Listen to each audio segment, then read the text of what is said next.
The following episode was recorded in front of a live studio audience, and our thanks to Lamb of God Lutheran Church for letting us use their facility.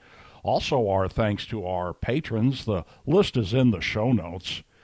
The North Omaha History Podcast is a volunteer effort, but you can help us out by becoming a patron for as little as $1 a month. Go to patreon.com/Omaha.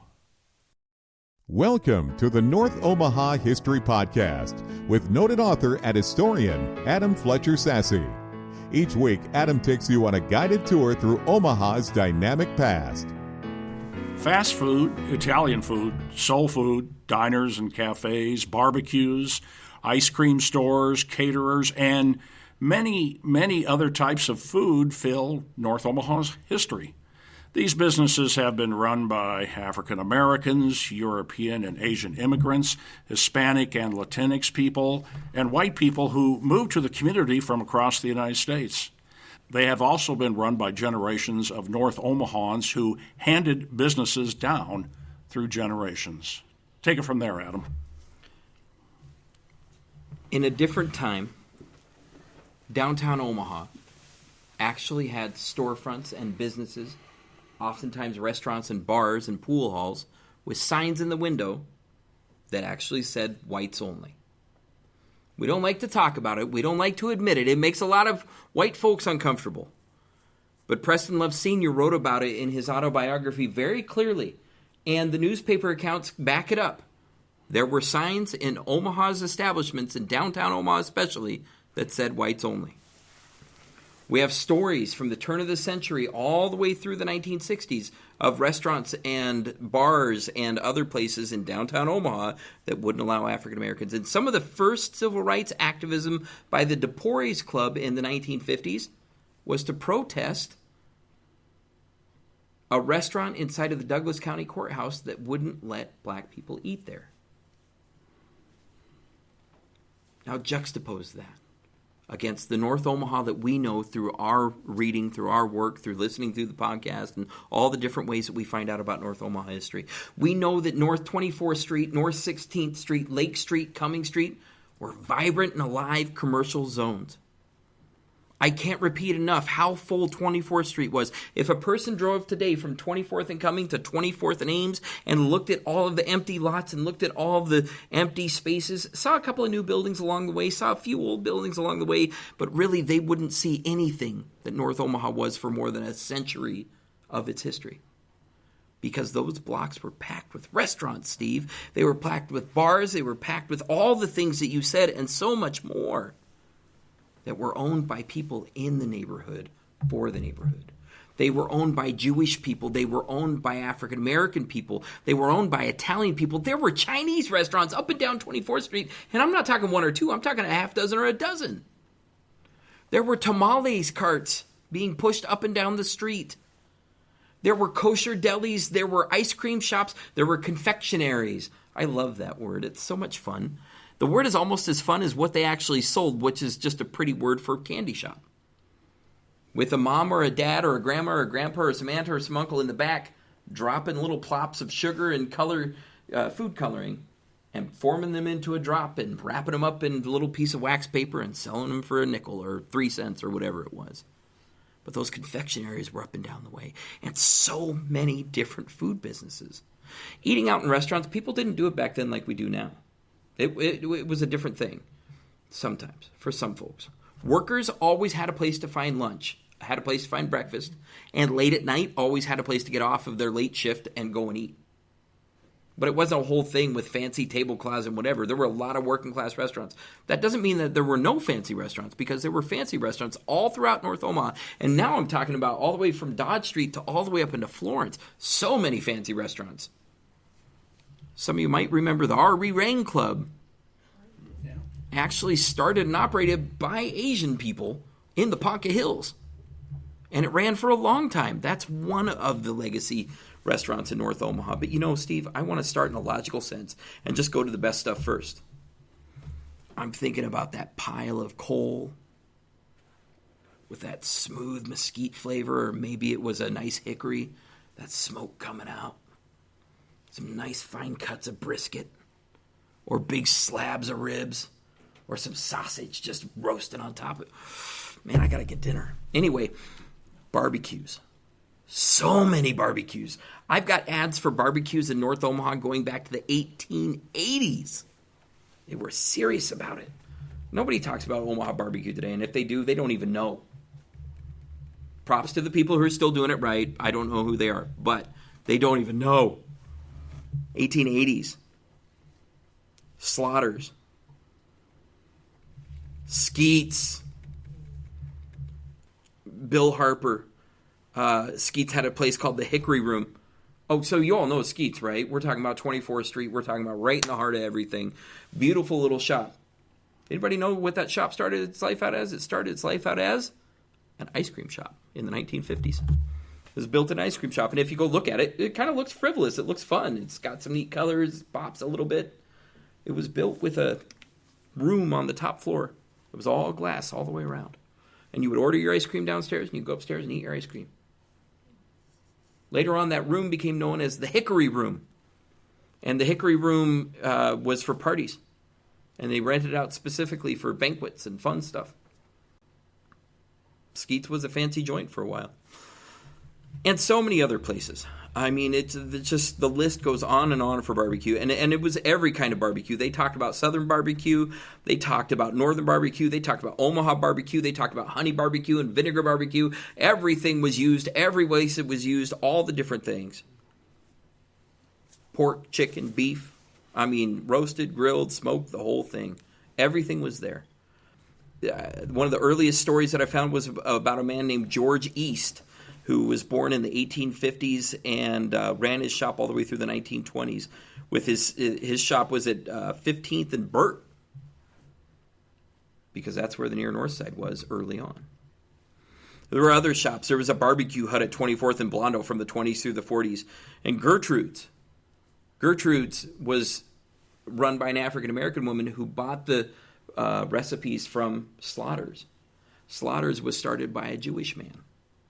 So the race boundary wasn't so clear among good barbecues in North Omaha back in the day. And it went on and on. One of the most famous barbecues in North Omaha's history was Meteors, which is right on 24th Street and ran for 30 years. And it was a neighborhood bastion in all of the different foods that were there. And then, of course, Skeets would just close down 5 years ago when David Deal passed away, or 3 years ago when David Deal passed away. Skeets was opened by a guy named Harold Whiteside. And Harold Whiteside ran it all the way into the 60s. I'm sorry, I said that wrong. Harold Whiteside ran it all the way into 1978. Harold Whiteside was a mixed guy, and he had lots of clientele from all races. People would come from across the country.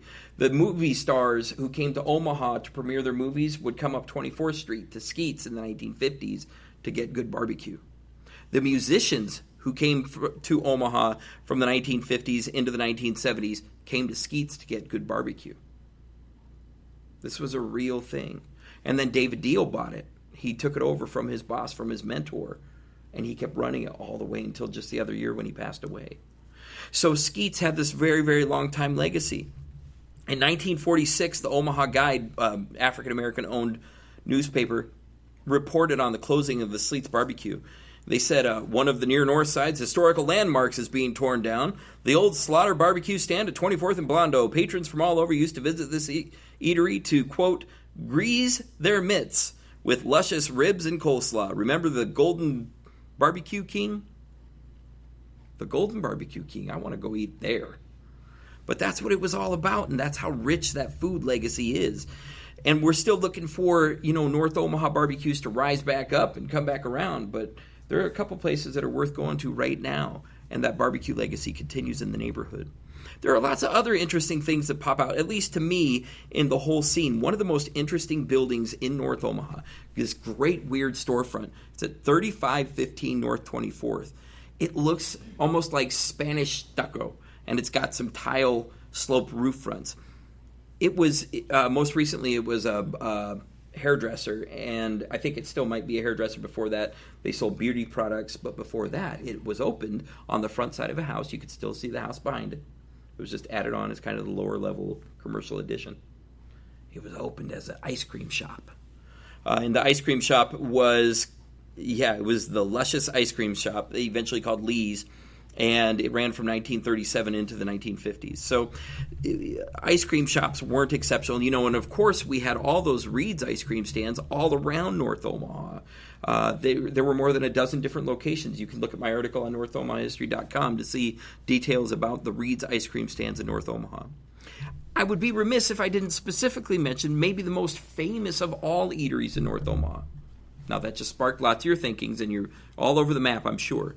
From 1954 until 2003, one restaurant in North Omaha was called the Black City Hall. It was ran by a man named Charlie Hall. And Charlie Hall was a spectacular cook. Made food for everybody. Him and his wife ran the restaurant. His wife was called Denny, and it was the Fair Deal Cafe. The Fair Deal Cafe, in its place today, you can go and see the Fair Deal Marketplace, run by OEDC, as an economic development program in North Omaha, but it originally was this really popular restaurant I had a chance to go to in the early 90s. I was working at Lozier. I got to drive a forklift for a year. Could you imagine they let me drive a forklift? Man, it was my jam. But we went down to the Fair Deal a couple times after work because they were open really late. And Denny would come out, and she was forceful about suggesting what kind of food I wanted to eat. And I ate it every time, and it was good for me. I'm sure there's a permanent coating of something, lard, wrapped around my guts. But another really popular place on North 24th Street was called Carter's Cafe. I've got an article on that on the website. And Carter's Cafe was run by Lucy Carter for almost 40 years. Lucy Carter was the mother of Bertha Calloway, who ended up opening the Great Plains Black History Museum, and whose shoes I can't even nearly try to step into because of the amount of her work. But regardless, the Carter Cafe was also really widely respected, and really, they got a lot of props. Up by 24th and Pratt, on a recent podcast, we talked about the hospital that was located right there. Right across the street from that, there was a longtime cafe that was called the Live Wire. And before that, before the Live Wire Cafe, all the way back in the 1920s and 30s, it was called Mama Mac's Dining Shack. Mama Mac was a white woman from Bulgaria who made hearty home food and served it to the doctors and students from the university and from the hospital. Mama Mac ran it for 15 years, and then she left Omaha. And eventually it became the Live Wire. When it became the Live Wire, it became known for the best, you name it, the best French fries, the best burger. She served some ribs that were great. And the folks who ran it, they weren't playing. It was the 1970s, a little bit in the 60s, a little bit in the 80s. But in that window of time, there were several defensive actions taken by the restaurant owners to keep their restaurant safe. There was gunfire, a couple people killed outside. It was a whole thing. But it was also the hoppingest place to eat, and everybody wanted to go there. And there are lots of memories in the community of how awesome the Live Wire was. There were so many other great places to eat in North Omaha throughout history. I mean, they just stack up. Way up in Florence, we've got Harold's Diner still to this day that opened up a long time ago, and they're still going. Nighthawk's Cafe down at 16th and Fort, that has been there since the 1940s. Serving some good breakfast, but also notorious for being a little bit discriminatory back in the day. Today, lots of folks come through, and I'm not just talking about racially, but also back in the day, we're talking about folks showing up in suits when they were driving out to the new warehouses that were being built in East Omaha in the 1970s. They would show up at Nighthawks and not be served. But the guy who showed up in his big truck on his way to work at the warehouses, he got immediate service, and it was fast and friendly. So it was a whole thing. Nighthawks' original building was a 2-story St. Louis-style apartment with a restaurant on the first floor and apartments on the second floor. That lasted all the way into the 1970s before they tore it down and replaced it with current building. Nighthawks is still open, the longest open restaurant in Omaha today. So go and check it out, serve them, and help them stay alive. One of the restaurants that it seems like a lot of people are still sad about closing is Mr. C's. Mr. C's opened up at 30th and Fort a long time ago. In the 1950s, it was a cruising spot called Mr. C's Royal Boy Restaurant. Had a big old logo on a sign out front in neon that flashed. And all the cool kids in their cars from North High would pull up, and they would pull into these spots, and they would get their, the roller skates would come out, and they'd serve them and get their order, and you'd eat your burger and fries and race your engine. At that point, 30th and Fort had Mr. C's Royal Boy, Broncos, a car dealer on another corner, and a gas station on that same corner. It was a cruising hot spot. Whatever Dodge became someday, it was 30th and Fort first. And those folks would cruise up and down 30th Street. Now, Mr. C's has some sticky history because there was a period when it went from being a fast food restaurant where they converted it into a seating restaurant. But in that same time period, 1950s and 60s, we have historical accounts that African American people were not allowed to be served inside of the restaurant. They were encouraged to go to the back door for their food. That's real. David Bristow, who is the author of a spectacular book on Omaha's history, as well as one of the employees at the History Nebraska, the state government's history project. He wrote about an interview that he did and found that information out. Mr. C's didn't stay that way, though, and eventually integrated, and lots of folks have great memories of going into this wonderful, dark, dank room with the dark red booths and the Christmas lights everywhere and the murals on the wall, and then he opens up an Italian garden in the back on the north end of the building, and it was beautiful with fountains and a brazzo and all kinds of fancy Italian stuff, and people loved going there, and it felt so good. Just as a side note, my family was too poor to go. Well, apparently my parents, I've talked to them about this. They keep saying that they went. They just wouldn't take us kids because we were all brats. But let's not go there. Lots of people still miss Mr. C's, and it was such a part of their history. And it's part of North Omaha's history. Now, of course, they tore down the building about a decade ago, and they've replaced it with a big, beautiful apartment building that's turning the neighborhood around. But in the meantime, lots and lots of memories of Mr. C's, positive and otherwise. There are lots of other places throughout North Omaha's history, restaurants and beautiful joints. Zesto's still up in Florence. It's going to open up in the spring. Go up there and have a burger and ice cream cone. They are busting their butts and doing good work. It's just a great fast food place to eat. Hayden's House that was actually opened at the airport and then opened up at the old, well, we call it the Viking Ship today. At that point, it was the Birchwood Club, and Hayden's House was a restaurant that was there for a period of time. They originally opened up at Union Station, which is today the Durham Museum. Everything's tied to history when we get to it. And I would be remiss for that neighborhood, for that part of town, not to mention Red and Ted's Tavern, later on called the Minnelusa Restaurant. Everybody loved it, right at the intersection of Weber Street and North 30th. So lots of things restaurant-wise, but that's not the only food, Steve. There was lots of other food. Again, I've got to mention just the breadth of all of this. Alfred Jones and his wife Eleanora Brooks Jones were the owners of a mansion at 27th and Caldwell, down by Lake Street. This mansion sat on top of the hill, and it looked out over the near north side that we understand today. If you look at the geography, you could still see where the mansion was. 27th and Caldwell, long gone. There's nothing at that intersection. It's down where the Charles Drew Health Center is today. Off of 30th.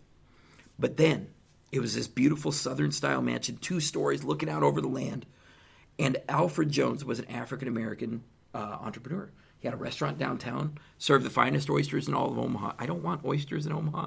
But apparently he served them, and he was really popular for it from the turn of the century into the 1910s. Him and his wife buy this mansion. They turn it into a restaurant. They're serving people out of the first floor restaurant that they're running. They're living on the second floor. And then they opened up the catering business. And they were busy for 30 years running it this way.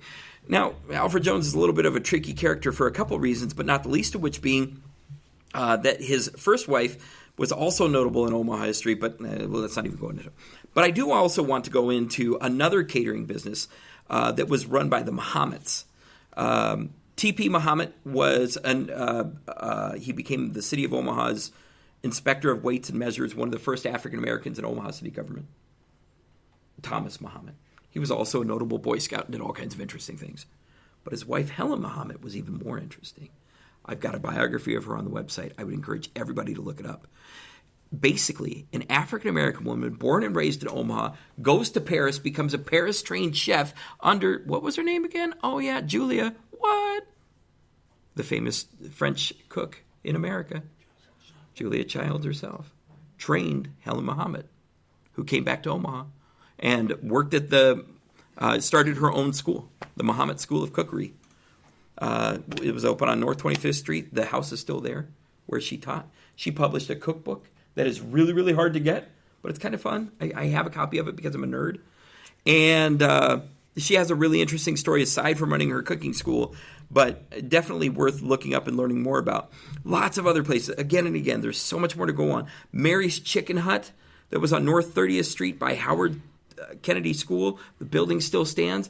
It was a shady joint where weird things went down for a long time, if only because the newspaper kept reporting about it, this African-American-owned business where they were playing craps, where they were dealing with prostitutes, where they were doing shady stuff. And who busted them all the time? The Omaha Police Department Moral Squad. If that sounds corrupt, it's because it was. It was a shakedown that the Omaha Police Department did on African-American business owners and other business owners throughout Omaha from the 1890s all the way into the 1950s. So this long period of the Moral Squad hard at work, that doesn't preclude Jerry and Johnny's drive-in at 30th, just north of Howard Kennedy School.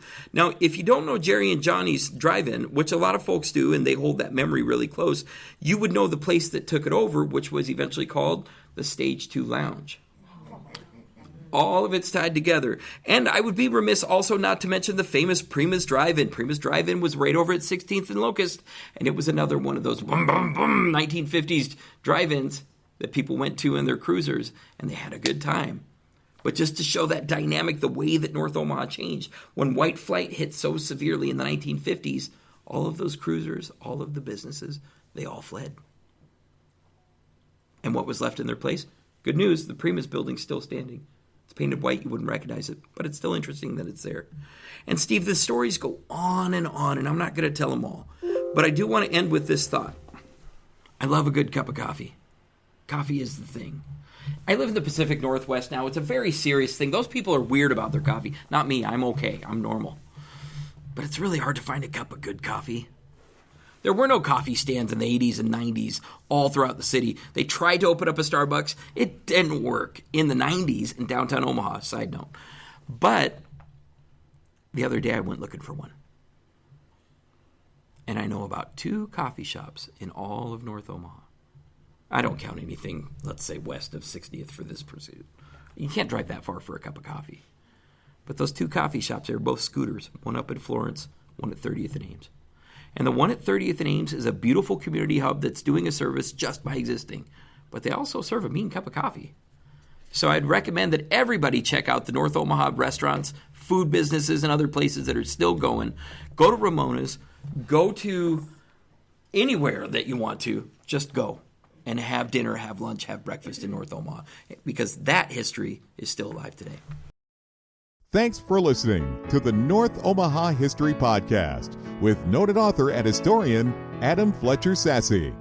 Join us next week as Adam takes you on another guided tour through Omaha's dynamic past.